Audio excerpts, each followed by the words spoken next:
মতো নগণ্য ব্যক্তিকে আপনারা দাওয়াত দিয়েছেন, সেজন্য আমি আপনাদের সবাইকে আমার অন্তরস্থল থেকে আন্তরিক মোবারকবাদ এবং দোয়া করি। আল্লাহ পাক আপনাদের সকলকে দুনিয়া এবং আখিরাতে তারাক্কি দান করুন। প্রত্যেকটি ন্যাক আমল আল্লাহ দরবারে কবুল আর মঞ্জুর করে নিক, এবং যে আমলগুলো আল্লাহ দরবারে কবুল হবে না, আল্লাহ পাক সেই ধরনের বদ আমল থেকে আল্লাহ পাক আমাদের সকলকে হেফাজত রাখুন, সকল করেন আমিন। সম্মানিত শুধু এই মহব্বত, আল্লাহর সাথে আল্লাহ হাবিবের যে মহব্বত, এই মহব্বত অন্য কোনো সৃষ্টির সাথে ছিল না।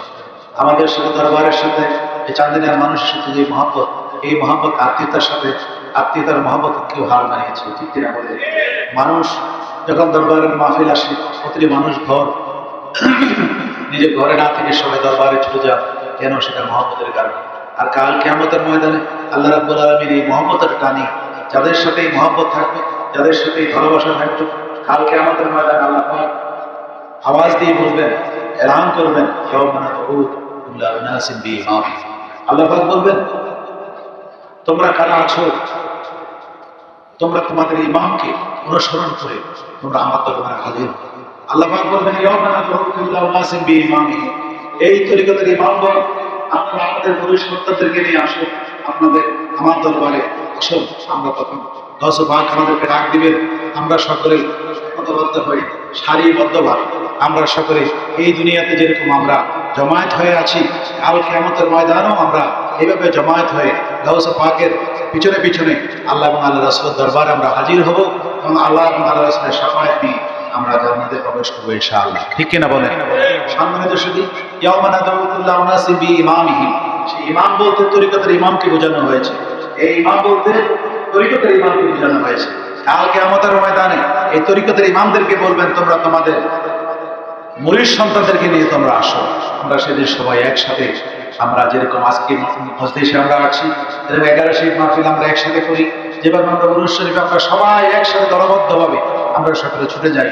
কাল কিয়ামতের ময়দানে দেখবেন রাজাপুরা দরবার শুনে যখন উরুস মাহফিলের সময় আসে, সকলে খেয়াল রাখে কবে কবে সেটা।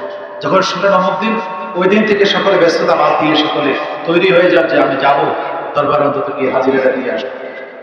কাল কিয়ামতের ময়দানে দেখবেন যখন আল্লাহ রাসূল সাল্লাল্লাহু আলাইহি সাল্লাম বলবেন, ইয়াউমা নাদউ কুল্লা উনাসিন বিইমামিহিম, আজবাক দেখবেন আমার এই মুরিদ সন্তানরা তোমরা সবাই আসো, সবাই আসো। তখন সবাই একসাথে দলবদ্ধভাবে সকালে আল্লাহ রাসূলের দরবারে হাজির হবে। সম্মানিত শুধু দুনিয়ার সাথে যার তার সম্পর্ক, আখিরাতে তার হাসন নাসর তার সাথে হবে। দুনিয়ার মধ্যে যদি আপনার ভালো লোকের সাথে আপনার সম্পর্ক থাকে, হাসন নাসরটা ভালো মানুষের সাথে হবে। যদি খারাপ মানুষের সাথে দুনিয়ায় আপনার সম্পর্ক থাকে, এই খারাপ মানুষের সাথে আপনার হাসন নাসর হবে, ঠিক কিনা বলেন? যেরকম আমরা ইমাম মানে কাকে? তরিকতের ইমামকে আমরা ইমাম মানি, ঠিক কিনা বলেন? সকল জায়গায় কিন্তু ইমাম আছে। আপনি দেখুন মসজিদে নামাজ পড়তে গেলে কিন্তু একজন ইমাম আছে, ঠিক কিনা বলেন? সাথে যদি জুমার নামাজ আদায় করতে গেলেও ইমাম আছে। আপনার ঈদের জামাত আদায় করতে গেলেও কিন্তু ইমাম আছে। হজের সময় যদি ইমাম আছে, একজন ইমাম আছে। হজের খুতবা দিয়ে থাকেন, হজের নামাজ পড়িয়ে থাকেন, একজন ইমাম আছে। সব জায়গায় আছে ইমাম, সব জায়গায় আছে। কিন্তু যারা ইমাম মানে না, তাদের কি অবস্থা হবে? নামাজ হবে? নামাজ হবে না। জুমা হবে? জুমা হবে না। জানামাজ হবে? জানামাজ হবে না। ঈদের জামাত হবে না, আসে আরাফার ময়দানে হযরত তাদের হবে না। সম্মানিত শুধু এই জন্য ইমাম মানতে হবে। সেই ইমাম মানার কথা কে বলেছেন? আল্লাহ পাক বলেছেন, ইয়া আইয়ুহাল্লাযীনা আমানু ওয়াত্তাকু ইলাইহিল ওয়াসিলা, তোমরা ওসিলা অনুসরণ করো। যদি তুমি ইমানদার হয়ে থাকো, ওসিলা অনুসরণ করো। ওসিলা অনুসরণ করার কথা আল্লাহ নিজে বলেছেন। সম্মানিত শুধু আমাদের ওসিলা অনুসরণ করতেই হবে। আসুন, আল্লাহ পাক আমাদেরকে বলছেন, ইহদিনাস সিরাতাল মুস্তাকিম, যে পথ নবীরা পথে চলেছেন, যে পথে সাহাবা আজমাইন চলেছেন, যে পথে শুহাদায়ে কেরাম চলেছেন, যে পথে সলফে সালেহীনরা চলেছেন, এই পথ হলো ইহদিনাস সিরাতাল মুস্তাকিম। এই পথে তোমরা চলো। আল্লাহ পাক আরো আয়াতে বলেন, সিরাতাল লাযীনা আন'আমতা আলাইহিম হাক্কান রাব্বানি আউলিয়াতুন, আমরা যে রাস্তা চলছি তোমরা সেই রাস্তা চলো। সম্মানিত শুধু আমাদেরকে যদি আমরা রশিকে শক্ত করে ধরে, ওয়াতাসিমু বিহাবলিল্লাহি জামিআন ওয়া লা তাফাররাকু, রশিকে ধরে যে শক্ত করে ধরি, এ থেকে যদি আমরা বিচ্ছিন্ন না হই, তাহলে আমরা কখনোই আমরা বেঈমান হয়ে মৃত্যুবরণ করতে হবে না। আমরা ঈমান নিয়ে আমরা মৃত্যুবরণ করতে পারবো। সম্মানিত শুধু আজকে দেখুন, হত্যার জন্য হত্যা নিহিত। কোনো মানুষ অন্যায়ভাবে কিন্তু তাকে যদি হত্যা করে, তার জন্য জাহান্নাম অবধারিত, ঠিক না বলে? জাহান্নাম অবধারিত। এখন হত্যা করে যদি সে আবার জান্নাত চায়, এটা কখনো করা সম্ভব না, ঠিক না? মানুষের হক নষ্ট করা সম্ভব না। এভাবে আমাদের সকলকে আল্লাহর হুকুম আহকাম করে সঠিকভাবে যদি আমাদেরকে মানতে হয়, তাহলে অবশ্যই আমাদেরকে একজন না একজন ইমাম শুরু করতেই হবে আমাদেরকে, তাহলে আমরা করতে পারবো। আর নাহলে কি হবে, আপনারা দেখবেন খানা কাবায় যখন আমরা যাই, একজন দাঁড়িয়ে নামাজ পড়তেছেন হাত ছেড়ে, আবার আরেকজন হাত বেঁধে, আরেকজন কি করতেছে বুকের উপরে বাঁধছে, আরেকজন বুকের নাভির নিচে বাঁধতেছে, দু হাত ছেড়ে আপনার নামাজ পড়তেছে, একই জন একই করে করতেছে। কিন্তু ইমাম সাহেব যখন তাকবীরে তাহরিমা বাঁধে না, আল্লাহু আকবার করে যখন নিয়ত বাঁধেন, তখন কেউ নামাজ ছেড়ে দেয় না, হাতগুলো ছেড়ে দেয়, কেউ আবার দাঁড়িয়ে থাকে, কেউ বুকুর উপরে বাঁধেন, কেউ নাভির নিচে বাঁধেন, ঠিক কিনা? একই জন একই করে সম্মানিত শুধু। কিন্তু এটা মসজিদের ইমামের ক্ষেত্রে এটা করা সম্ভব হয়েছে। আমাদের তরিকতা রেখে ইমাম সাহেবের পিছনে যদি আমরা নামাজ পড়ি, আমাদেরকে অনুসরণ করে রেখে কতটা সম্ভব? সম্ভব কি বলেন? সম্ভব না। কেন? এখন তরিকতের ইমাম তিনি আপনাকে সবকিছু শিক্ষা দিয়েছেন, যেমন আপনি কথা কিভাবে বলবেন, কিভাবে আপনি আদর করবেন, কিভাবে আপনি ইবাদত করবেন, কিভাবে জিকির করবেন, কিভাবে তসবিহ করবেন, তাহলিল করবেন, মুরাকাবা করবেন, মুশাহাদা করবেন, সবকিছু নিয়ে তরিকতের ইমাম আমাদেরকে শিক্ষা দিচ্ছে, ঠিক কিনা ভাই? আমরা যখন ইমাম সাহেব যখন নামাজের মধ্যে দাঁড়ান, মুয়াজ্জিন সাহেব আকামত দেন, তিনি বলতেছেন যে হাইয়া আলা সালাহ বললে আপনারা জানাবেন, তার আগ পর্যন্ত আপনারা বসে থাকবেন। আমাদের ইমানের শিক্ষা, এটা রসুল পাকের শিক্ষা, এটা আমাদের পীর মুর্শিদের শিক্ষা, এটা তরিকতের শিক্ষা, ঠিক কিনা? আর আপনি খানা কাবার মধ্যে যান, তখন আপনাকে কেউ দাঁড়াইতেছে, কেউ হাঁটতেছে, কেউ গাড়ির মধ্যে না দিয়ে দিতেছে, কেউ কিছু বলার সুযোগ নাই, ঠিক কিনা? সত্যিকার অর্থে একটা মানুষকে পূত পবিত্র করার জন্য, একটা মানুষকে আল্লাহ পর্যন্ত পৌঁছে দেওয়ার জন্য তরিকতের রাস্তা, ইলমে তাসাউফের রাস্তা ছাড়া পৌঁছে দেওয়া সম্ভব নয়, ঠিক কিনা বলেন? আজকে দেখুন, আজকে সকালে এক কথা, বিকেল আরেক কথা, রাতে আরেক কথা। আউলিয়া কেরামরা মানুষদেরকে আমল শিক্ষা দিয়েছেন, আউলিয়া কেরামরা মানুষদেরকে নফল ইবাদত শিক্ষা দিয়েছেন, নফল নামাজ শিক্ষা দিয়েছেন, দুরূদ শরীফ শিক্ষা দিয়েছেন, মুরাকাবা শিক্ষা দিয়েছেন। আজকে এগুলো চাঁদা শুরু হয়ে গেছে। বলতেছেন কি ফরজ নামাজের পরে ওয়াজিব পর্যন্ত করতে পারে, সুন্নাত না পড়লে, নফল না পড়লে চলবে, নফল কাটা হয়ে গেছে, ঠিক কিনা বলেন? এখন দেখবেন না নফল পড়ে না। আগে কিন্তু দেখবেন মাগরিবের নামাজের পরে কিন্তু সকালে 2 রাকাত নফল নামাজ না পড়ে কিন্তু কেউ ঘর থেকে বের হতো না। এখন আপনার মাগরিবের নামাজের পরে সর্বোচ্চ 2 রাকাত সুন্নাত পড়ে, নফল পড়ে না, ঠিক কিনা বলেন? কাটা হয়ে গেছে। কাটা কিন্তু মুসল্লিরা কাটে না, আমাদের ওলামায়ে কেরামরা এগুলো কাটছে। এরপরে আসুন, পরে বলছে সুন্নাত না পড়লেও চলবে। আজকে দেখুন সুন্নাত হয় না, শুধু আকামাতটা যখন দেয়, ফরজ নামাজটা পড়ে মসজিদ থেকে বের হয়ে যায়, সুন্নাত পড়ে না, ঠিক না বলে? ওয়াজিব পড়ে না। কাটা হয়ে গেছে, অপেক্ষা করুন, বেশি দিন না আসছে, বলবে ফরজ নামাজ না পড়লেও চলবে, ঠিক কিনা বলে? ফরজ না পড়লেও চলবে, এটা শুরু হয়ে যাবে, আসবে কিছুদিনের মধ্যে। সম্মানিত শুধু বেদাতের কথা বলতে বলতে বলতে বলতে মানুষ ন্যাকামল থেকে মানুষ দূরে সরে গেছে, শুধু বেদাত বেদাত বেদাত বেদাত বেদাত, শিরক শিরক, এই শিরক বেদাতের মানুষ কান ঝালা পড়া হয়ে গেছে। এখন মানুষ ন্যাকামল করতে ভয় পায়, আল্লাহ জানে কোনটা জানে শিরক হয়ে যায়, কোনটা জানে বেদাত হয়ে যায়, ঠিক না বলে? কিন্তু প্রতিনিয়ত এমন কোন সময় নাই আমরা যে বেদাত করি না, বেদাতের উপর আমরা নাই, এমন কোন কাজ আমাদের। এই যে সিলেক্টর দিচ্ছেন, এটা তো বেদাত। আমি মাইকে আওয়াজ করছি, এটাও বেদাত। ফ্যান চলতেছে, এটাও বেদাত। এই যে আপনারা ঝাড়বাতি লাগাইছেন, এটাও বেদাত। রাসূলের যুগ ছিল না, আওয়াজ মেনে চলতেছিল না, এটা বেদাত না? এটা তো বেদাত। তো বেদাত ইট বালি সিমেন্ট পাথর রড দিয়ে মসজিদ নির্মাণ করছে, সেটাও তো বেদাত। যখন ঈদে মিলাদুন নবীর মাস আসে, রবিউল আউয়াল মাস আসে, তখন বুঝে কোথাও আর কোনো বাস নাই। বলে কি ভাই, বেদাত থেকে বেঁচে থাকবে, বেদাত করবেন না। গত শুক্রবার আমি এক মসজিদের দিয়ে সামনে দিয়ে আমি যাচ্ছি, উনি আবার আপনার আজানের সাথে সাথে ওয়াজ শুরু করলেন। তো বলতেছে যে ভাই, আপনারা বেদাত করবেন না, শিরিক করবেন না, শিরিক করলে একদম ঈমান আমল সব চলে যাবে, সব শেষ হয়ে যাবে। এই যে আজকে কুমিল্লাতে আমাদের একটু পরে বাইরে হবে, ঈদ মিলাদুন নবীর জুলুস র্যালি বের হবে। এই র্যালি আপনারা বলেন তো, জুমার খুতবার মধ্যে বলতেছে, এটা কি আল্লাহ রাসূল করছেন? সব মুসলিমরা চুপ। হয়তো 2-4 জনে বলতেছে যে জি না, আমি তো আল্লাহর দরবারে উঠে বলছি, আমি তো মাইকের শব্দ শুনছি, আমি গাড়ি দাঁড় করিয়ে আমি শব্দটা শুনতেছি, আলোচনা শুনছি। আল্লাহ রাসূল বলতেছিল না, আল্লাহ নবী করেন না, যেটা আপনি করবেন, আপনি করতে পারেন না। সাহাবীরা করেননি, আপনি কেন করবেন? এটা কে করছে? সম্মানিত শুধু। এখন মুসল্লিরা যারা আছেন, তারা কি সবকিছু তারা জানেন? সবকিছু তো তারা জানেন। আপনি সব বাদ দিয়ে দেন, এই ঈদে মিলাদুন্নবীর মাহফিলটাকে আপনার বাবা করেছেন? আপনার বাবা করেননি? মসজিদে মসজিদে ঈদে মিলাদুন্নবীর মাহফিল হয়েছে না? আপনার দাদা করেছেন? আপনার পূর্বপুরুষ করেছেন? এটাই তো আমাদের জন্য সবচেয়ে বড় দলিল করে ঠেক। কারণ এখানে একজন মানুষের নাই যে আমার মা বাবা হিন্দু আছে, খ্রিস্টান আছে, আমি মুসলমান হয়েছে। এই ছোট বাচ্চাটা এটা কেন মানুষ মসজিদে আসছে, ও কি বুঝে? ও কিছুই কিন্তু বুঝে না। ও আশেপাশে বসে আছে, ও ওর বাবার সাথে আসছে, দাদার সাথে আসছে, তো কারো না কারোর সাথে সে আসছে। আইসা দেখতেছে সেজদা করতেছে, সেজদা শিখছে। মসজিদে আসতেছে না, আমি মসজিদে যাবো। মসজিদে কি কারণে সেটা তো সে জানে না। এই যে সেজদা নিয়ম, এই নিয়ম কিন্তু আপনি আমি কিন্তু শিক্ষা গ্রহণ করে আমরা মসজিদে কি হয়েছে, ঠিক কিনা বলেন? তাহলে আমরা ধর্ম শিক্ষা গ্রহণ করেছি, ইসলাম শিক্ষা গ্রহণ করেছি আমরা মা বাবা থেকে, দাদা দাদি থেকে, ঠিক কিনা বলেন? ওনারা মুসলমান ছিল বলেই আমরা মুসলমান। ওনারা তো এই কাজগুলো তো ওনারা করেছে, আমরা কেন করবো? ঠিক কিনা বলেন? আমরা কি কারণে করবো? আমরা করবো না কেন? আমাদের মধ্যে আমরা পড়াশোনা নেই, আমরা চিন্তা করি না, আমরা জানার চেষ্টা করি না, আমরা আমল করার চেষ্টা করি না। আর আল্লাহ দরবারে শেষ রাত উঠে আল্লাহ দরবারে কান্নাকাটি করে করুন। এই পৃথিবীতে কেউই বেঁচে থাকবে না। এই পৃথিবীতে সামান্য সময়ের জন্য আমরা আসছি, আবার আমরা চলে যাবো, আপন দেশে চলে যাব।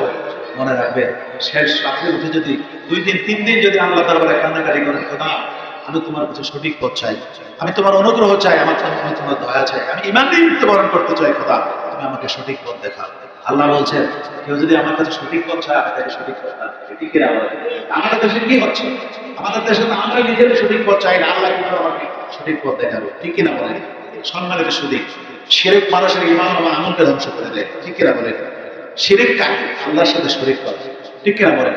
আপনারা কি পীর মুর্শিদকে কি আপনারা আল্লাহ রাখেন? আপনারা কি ইমামতি সাহেবকে আল্লাহ সমকক্ষ মনে করছেন কখনো? নাউজুবিল্লাহ মিন যালিক। কিন্তু তো আপনাদেরকে আল্লাহমুখী করেছেন, রাসূলমুখী করেছেন, আপনাদেরকে মসজিদমুখী করেছেন, নামাজমুখী করেছেন, ইবাদত গুজারি করেছেন আপনাদেরকে। ঠিক কিনা বলেন? ওনারা তো এটা বলেননি তোমরা আমাদেরকে সেজদা করো, তোমরা আমাকে ইমাম মেহেদী মানো, তোমরা আমাকে ঈসা মানো, রূহ মানো। বলছেন কি করে? নাউজুবিল্লাহ মিন যালিক। তাহলে শিরিক কেন? ওরা তো শিরিক মুক্ত ছিলেন, ওরা তো মানুষদেরকে ইসলামের মূল ধারা বিশ্বাসী করেছেন, ইসলামের প্রচলিত ইসলামের কোরআন এবং সুন্নাহর পথে মানুষদেরকে আহ্বান করে গিয়েছেন। শিরিক তো ওনারা করেননি। শিরিক কারা করে? শিরিক ওই ব্যক্তিরা করে যাদের সাথে ইসলামের কোনো সম্পর্ক নাই, তারা শিরিক করে। যেমন আমার খুব গবেষণা নাই, আমার অনেক কিছু আমি জানার সুযোগ আমার হয়নি। বিক্ষিপ্ত ভাবে বিভিন্ন কান থেকে যা আমার থেকে আমি যা আমার কানে এসেছে সেই বিষয়ে আমি আপনাদেরকে বলছি। কয়েকদিন আগে নুরা পাগলার কথা বলা শুনেছে, ঠিক না? নুরা পাগলার কথা শুনছেন? নুরা পাগলার কবর থেকে লাশ উঠে দিয়ে পুড়িয়ে দেওয়া হয়েছে, ঠিক কিনা? নুরা পাগলা কি করছেন? ইমাম মেহেদী দাবি করছে। নুরা পাগলা বলছেন যে এটি ঈসা দাবি করছে, এরকম বলছেন। আমি জানি না, আমি তার বক্তব্য শুনে নেই। নুরা পাগলার সম্পর্কে আমার কোনো জ্ঞানই নেই, আমি তার সম্পর্কে জানি না। সেদিনে আমি শুধু শুনেছি এক ব্যক্তিকে কবর থেকে উঠে তার লাশটাকে তোলা হতো। যদি সে ধরনের কথা বলে, নিঃসন্দেহে সেটা শিরিক, এবং সেটা আমরা কখনো এটাকে আমরা সাপোর্ট করি না, ইসলাম কোনো সাপোর্ট করতে পারে না। ঠিক না বলেন? এটাকে যেটা না যায় সেটা না যায়ই বলতে হবে, নাজায়েজ বলতে হবে। আপনি আল্লাহ পাক বলছেন তুমি জাহান্নামের আগুন থেকে বাঁচো, তোমার আহলকে জাহান্নামের আগুন থেকে বাঁচো। এটা তো ফরজ আমাদের উপরে করা। এই নুরু পাগলার বয়স কত বছর? 70 বছর, 80 বছর, 90 বছর। 90 বছর পর্যন্ত তোমার নাকের ডগার মধ্যে সেই এই শিরিকগুলো করেছে। তুমি একটা আলেম হয়ে, তুমি একজন জ্ঞানবান মানুষ হয়ে তুমি এই শিরিকটা করতে তুমি দিলে কিভাবে? ঠিক কিনা বলেন? সম্মানের সাথে অনেক মানুষ তার অনুসারী আছে, কে বুঝে গিয়েছে, কে না বুঝে গিয়েছে। ঠিক কিনা? গিয়েছে। আল্লাহ পাক, আল্লাহ হাবিব সাল্লাল্লাহু আলাইহি ওয়াসাল্লামের হাদিস, কোন কুচক্রে মানুষ, কোন খারাপ মানুষ, কোন বেঈমান, কোন ঈমান হারা মানুষকে বেঈমান বানায়। তার এই আকীদা থেকে, কুফরি আকীদা থেকে মানুষকে হেফাজতের জন্য তার সেই কুফরি চেহারা জনসমক্ষে উন্মোচন করে দাও। কেননা তার সেই কুফরি আকীদা থেকে যেন মানুষ বাঁচতে পারে। ঠিক কিনা বলেন? এই জন্য তার আল্লাহ বলেছেন কোরআনে আছে, কুয়ান ফুসুকুম আলাইকুম না, তুমি জাহান্নামের আগুন থেকে তোমার আহলকে জাহান্নামের আগুন থেকে বাঁচাও। যদি আমরা সেটার উপর আমরা আমল করি, তাহলে নুরা পাগলার মতো লোক কখনো শিরিক করতে পারে না, আর এত বড় আস্থানও করতে পারে না। ঠিক কিনা বলেন? এই সুযোগটা আমরা দিয়েছি। সম্মানিত শুধু আমি আগে আপনাকে বলেছি, নুরা পাগলা কি শিরিক করছে কি শিরিক করেনি সেটা আমি জানি না। আমি আপনার মুখে শুনেছি, আরেকজনের মুখে শুনেছি, আরেকজনের মুখে শুনেছি, বিভিন্ন লোকের কানে শুনেছি। নুরা পাগলাকে যখন করেছে তখন আমার একটা মিনিট আমি বই দেখা, কোনো কথা শোনা অথবা তার বক্তব্য শোনার মতো এরকম সময় আমার নাই। আজকে সকাল থেকে এই পর্যন্ত আমি সেই বিভিন্ন জায়গায় আমাদের প্রোগ্রাম, একটা পর একটা প্রোগ্রাম, এখান থেকে জানাজার নামাজ পড়েছি, তারপরে এক মসজিদ, তারপরে এখানে আসছি, তারপরে আরো প্রোগ্রাম। তা আমার একটা কথা শোনার জন্য, যেমন আজকে আমি কুমিল্লা থেকে যখন আমি মুরাদনগরের প্রোগ্রামে যাই, আমি গাড়িতে উঠে ঘুমাই গেছি। যখন আমি ইয়াতে গেলাম, কোম্পানিগঞ্জে গেলাম, তখন আমাকে বলতেছে, হুজুর 1 ঘন্টা জেনেছিলাম, 1 ঘন্টা কখন চলে গেছে আমি বলতে পারবো না, আমি ঘুমাইছি গাড়িতে। আমার দিন রাত ওইভাবে যায়, যার কারণে আমি শুনিনি। আমি আপনাদের কথাটাকে বিশ্বাস করে বললাম নূরা পাগলা শিরকি করছে, ঠিক কিনা বলেন? সে মারা গেছে। একটা লোক যখন মারা যায় তখন তার আমল নামা সব কিছু আল্লাহ দরবারে পৌঁছে দেওয়া হয়, চলে গেছে সব আল্লাহ দরবারে। তার হিসাব নিকাশটা দেখে তাকে যে তাকে সৃষ্টি করেছেন, সে সৃষ্টিকর্তা তার হিসাব নিকাশটা উনিই নিবেন, ঠিক কিনা বলেন? এখানে কোনো ক্ষমতা আমার নাই তাকে আমার তাকে এই মুহূর্তে তার কোনো বিচার করার ক্ষমতা আমাকে দেননি, ঠিক কিনা বলেন? সে তো পৌঁছে গেছে, ওই পর্যন্ত চলে গিয়েছে। এখন আসুন, যখন কাবার আদলে যখন মাজার নির্মাণ করা হলো, তোমার এলাকায় হয়েছে না?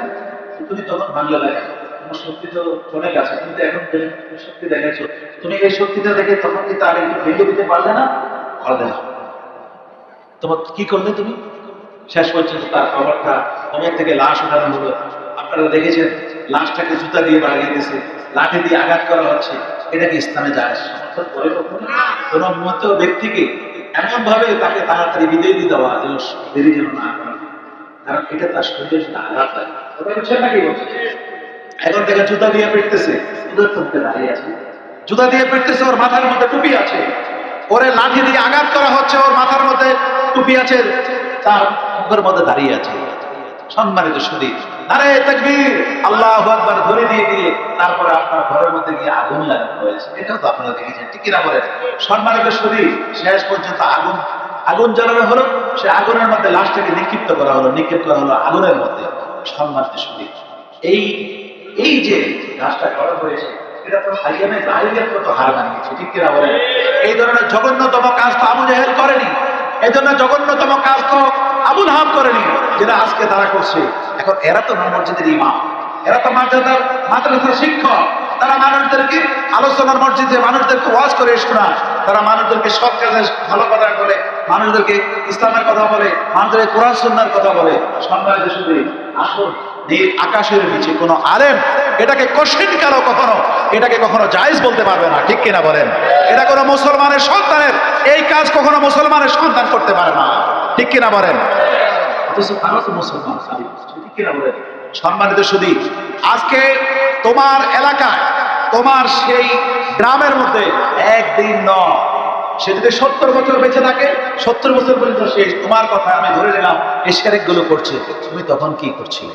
সম্মানিত সুধী, আমল হয় পৃথিবীতে থাকতে, জীবিত থাকতে আমল হয়, মরে গেলে কখন আমল করে আমলের সুযোগ নাই। মুরা পাগলার আমলের দরজা বন্ধ, তওবার দরজা বন্ধ হয়ে গিয়েছে, ঠিক কিনা বলেন? আমাদের বাবা মা যারা ইন্তেকাল করেছেন তাদেরও সব বন্ধ, আমাদের খোলা আছে, আমরা দোয়া করতে পারি তাদের জন্য, ঠিক কিনা বলেন? আমরা আমাদের বদলের জন্য আল্লাহ দরবারে আমরা তওবা করতে পারি।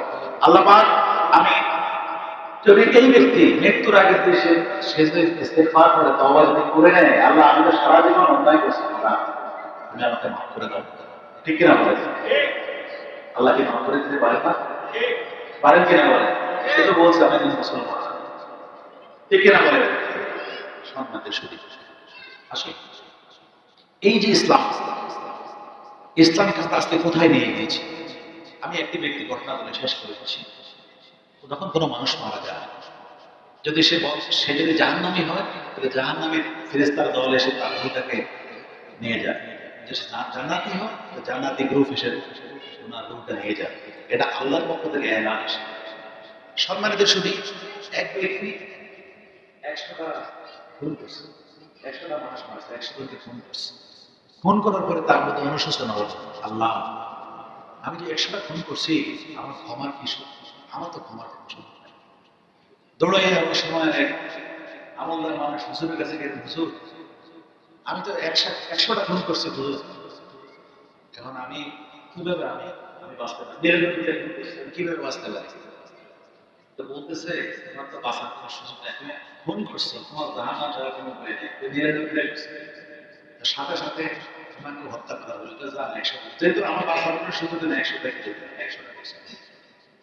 এরকম প্রতিবেশী দেখবি ছোটাছুটি করতেছে, ছোটাছুটি করতেছে। এক লোক বলতেছে তুমি একটা কাজ করো, অনেক সোজা দূরে যাও, দৌড়ে যাও, ওই ব্যক্তিটার কাছে গেলে তুমি একটা ফয়সালা পাবে, একটা ফয়সালা তুমি পাবে ওখানে গেলে। সে দৌড়াচ্ছে দৌড়াচ্ছে দৌড়ে যাচ্ছে তোমার কাছে, কি কারণে? আল্লাহর পক্ষ থেকে কিভাবে ক্ষমার কোন ব্যবস্থা আছে কিনা এটার জন্য সে যাচ্ছে। মানে সে হেদায়েতের রাস্তায় আসার জন্য সে যাচ্ছে। দৌড়ে গেলে পথের মধ্যে আসে না আসে বলে নাই দাও, না আমি দাঁড়াতে পারবো না, আমাকে ছেড়ে দাও, আমি ওই ব্যক্তির কাছে যাবো, আমাকে ডিস্টার্ব করতে হবে। আপনি কি আমাকে বারণ করছেন না যাওয়ার জন্য? আমি তোমার জান কবজ করার জন্য আসছি, আমি আজরাইল। তখন ওইখানে ওনার জানকে কবজ করা হচ্ছে। এখন দুই দল ফেরেশতা আসছে তার রূহকে নেওয়ার জন্য। এখন দুই দলে আসছে রূহ নেওয়ার জন্য। কি ব্যাপার, সবসময় এক দল আসে, দুই দল আসছে, আমরা তো আসছি রূহ নেওয়ার জন্য, আরেকজন দেখে আমরা তো আসছি। তো আল্লাহ আল্লাহ দরবারের মধ্যে তোমরা একটা আর্জি পেশ করো, তোমরা আপিল করো আল্লাহ দরবারে, এ খোদা এই ব্যক্তি মারা গেছে, এখন এর ব্যাপারে আপনার সিদ্ধান্ত কি? আমরা তো দুই দলে চলে আসছি। আল্লাহ পক্ষ থেকে এলান আসলো, তোমরা দেখো যেখান থেকে সে দৌড়ানি শুরু করছে, সে আবেগ ব্যক্তির কাছে সে ক্ষমা, আল্লাহ দরবার থেকে ক্ষমা পাওয়ার জন্য। তোমরা জায়গাটা মাপ দিয়ে দেখো সে কি অর্ধেক রাস্তা থেকে বেশি আসছে না কম আসছে। মাপ দিয়ে দেখলো অর্ধেক রাস্তা থেকে একটু বেশি সামনে আসছে, সামান্য একটু সামনে আসছে। যেহেতু সামনে একটু এসেই পড়ছে, তাহলে আগে আল্লাহ ক্ষমা করে দিচ্ছে, যাও জাহান্নামী ফেরেশতারা চলে যাও, জান্নাতি ফেরেশতারা তাকে নিয়ে যাবে। সুবহানাল্লাহ বলেন। সম্মানিত সুধী, 100টা খুন করার পরে সে আল্লাহর দরবারে শুধু অনুশোচনা হয়েছে যে আমি তো মাফ হওয়ার কোনো আমার সুযোগ নেই, দৌড়াই যাচ্ছে, এদিক দিক বিদিক ছোটাছুটি করতেছে। শেষ পর্যন্ত আল্লাহ রাব্বুল আলামিন তাকে ক্ষমা করেও দিলেন, সে জান্নাতি ফেরেশতা তার রূহকে নিয়ে গেল। আপনার নূরা পাগলা সারা বছর সেরেক করছে, সেরেকের আগ দিয়ে মৃত্যুর আগে যদি সে তওবা করে নেয়, আল্লাহ কি তাকে ক্ষমা করে দিতে পারে না? কোন মুসলমানের লাশ পোড়ানো কি জায়েজ আছে? ইসলামিক এটা সাপোর্ট করে? তার বিচারটা কি হবে বলুন তো? আরে যদি সে জাহান্নামীও যদি হয়, জাহান্নামের ব্যক্তির কবরটা লাশটা পোড়ানোর মতো ক্ষমতা আল্লাহ কোন মানুষকে দেন, ঠিক কিনা বলেন? অথচ আজকে দেখেন কেউ বলতেছে ভালো কাজ করছেন, শিরিক মুক্ত করছেন, খুব ভালো কাজ করছেন, বলছেন না ভালো কাজ করছেন, আবার অনেকে এটা করে আমরা শুকুর আদায় করছেন, মনোরঞ্জন দিতেছেন, যাক আমরা আমাদের সেই এলাকাকে আমরা শিরিক মুক্ত করেছি, ঠিক কিনা বলেন? যেরকম কারবালার ময়দানে ইমাম হোসেনকে শহীদ করার পরে সে বর্ষার আগার মধ্যে কোরআন শরীফকে বেঁধে সেদিন ইয়াজিদ ইসলামের বিজয় হয়েছে, বিজয় মিছিল সে করেছিল বর্ষার আগার মধ্যে কোরআন শরীফ